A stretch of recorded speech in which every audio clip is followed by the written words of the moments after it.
was a star singer and guitar player in his own country. And he has a radio show on Turkish radio every day, and he's now come to play for us. So, a star.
Çar divaran deryesin,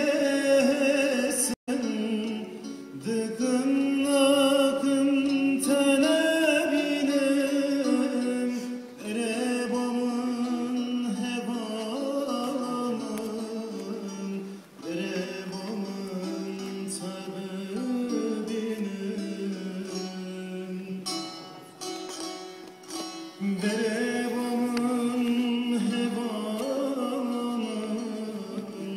erebamın tabebinim,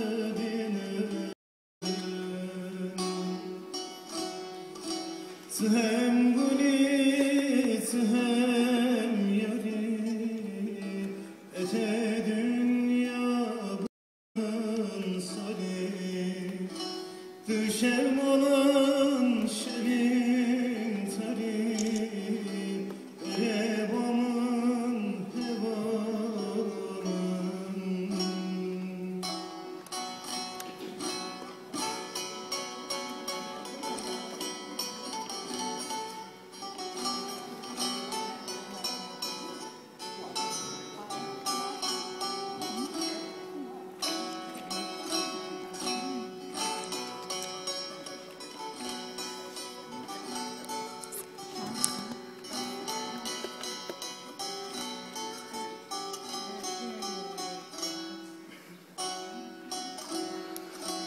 Ezbumu bekmemi yalan, evin darım, evin darım, eşyabımın bu izine, evin darım, evin darım,